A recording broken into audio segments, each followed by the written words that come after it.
social care has lost almost a tenth of its budget since 2010. More than 5,000 care beds have been lost in the past 18 months. More people are growing old without the care they need, and by 2020 more than 1 million more people will be over the age of 75. Do you agree the system is on the verge of collapse? Well, I wouldn't go that far, but I certainly think that it clearly something needs to be addressed. I know that my county council, for example, when we had the 2% added to the precept, found that money very welcome. And I also know that social care has entered, to a certain extent, a perfect storm. We are living longer. That's a good thing.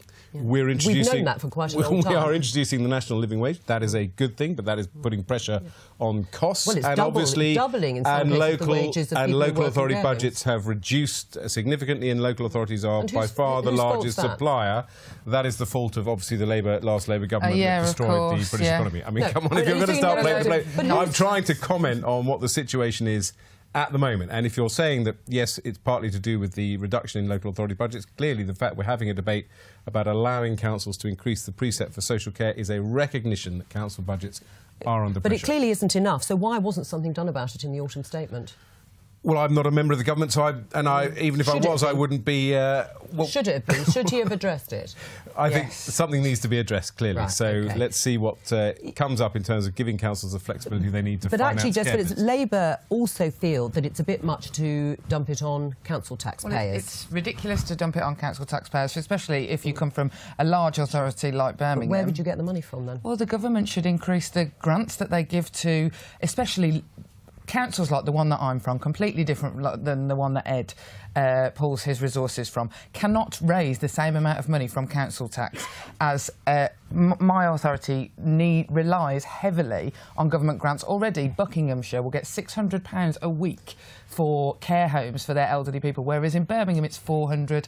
Now, that is completely unsustainable, and there is a need for the government to recognise that when we invest in infrastructure and things, and all that money they gave away in infrastructure in the autumn statement, that sometimes infrastructure is people, and there is a massive infrastructure that needs to be built up in social care. So would you be prepared to put up taxation, general taxation, to pay for it if it came from central government? I would be, yeah, I think that we have got to look at this, and people who...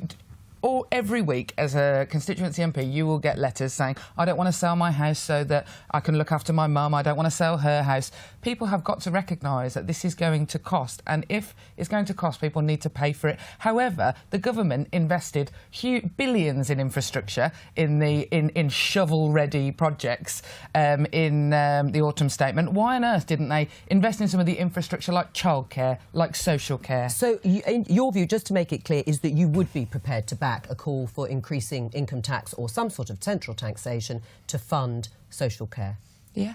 Right. I mean, I think what I've already said, first of all, is that the government has already allowed the precept to increase. It's also introduced the concept of pooled budgets, where councils and health authorities can pool their budgets to provide more effective care. And I just very quickly want to take issue with Jess sort of depicting my county council as kind of sitting on a pile of cash. We get, for example, but there are richer and poorer councils, much less money for our education services than Birmingham gets. Right, but hang on, let's stick on to social care. You do accept the point. Hang on, you do accept the point that Jess Phillips makes, that actually, if you raise it through the council tax, in more deprived communities struggle to raise the same amounts of money as richer councils. I'm not saying that they're sitting on a pile of cash, but it's a richer council than the one that Jess. Well, I wouldn't actually accept that Oxfordshire County Council is a rich council. We each have different. Would you like me to send you the figures? You have different pressures in Birmingham to those that we have in Oxfordshire, but certainly Oxfordshire's had to make the largest number of vulnerable children, amount for example. of savings. Let her talk. Have you got the figures that show that his council is better off than yours? I did an FOI of every single council in the country, asking them what their weekly pay rates were for adult social care in nursing homes, nursing care and social care, and the disparity between, I mean, in Tory Shire councils, twice as much money as in Birmingham, Wolverhampton, Walsall. Even Solihull, which is next door, literally bordering my constituency, gets about £100 more. Right. That is, my old people deserve just as much as your old people. And at the moment, the way that the government is creating it is going to create even a worse postcode lottery. And, you know, my nan matters as much as your nan. Based on formulas that have been around for a very long time. Well, let's change it. There are a lot of rural counties like Oxfordshire which face higher costs, particularly in terms of education and transport, that are lobbying for more money. So my council will come to me regularly to compare itself to authorities like Birmingham. So they will show me the figures where they are losing out to authorities like Birmingham. So you can blame play this blame game. What we are losing sight of is a fundamental agreement that more money needs to go into social care. And I agree it should go through the precept, and Jess thinks it should go on income tax. Jams will be the one paying the money through that precept, because if you are a jam, you are paying a far higher percentage of your income in council tax than if you are wealthy. Well, Ed Vaizey, do you agree with that? That the just about managing class, the group of people that Theresa May really wanted to help, would be the ones suffering? Well, there's lots of support for people who can't afford to pay their council tax, just as this government has also raised the threshold significantly for people in terms of income tax. So people on very low incomes why don't you make it income tax rather than council tax? It would be more progressive. So there's been help and support for people at both ends, which this government has brought in because it's turned around the economy. There was a cap suggested on the amount that an individual should have to spend on their social care. Andrew Dilnot did a big report. It was quite a few years ago now, and it was shelved. He suggested, I think the cap was around £35,000. The Treasury came back with £72,000.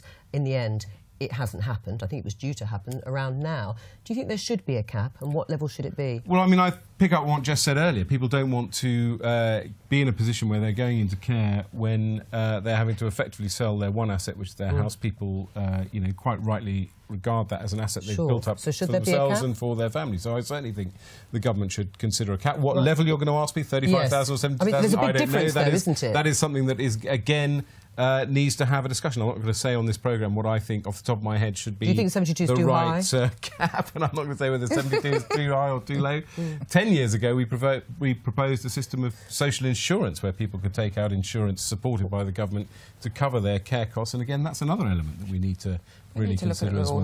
Right. Well, do you think there is going to be an agreement? Do you think there is going to be a decision, an announcement coming? Well, everything I read, you know, as a backbencher now, I get my news from the newspapers. I don't get it from any special briefing. But clearly, there is a move to try not to solve this problem, because I think, as Jess pointed out just now, it needs a much wider debate on a lot of different access. But to put additional funding into social care is clearly on the agenda. All right.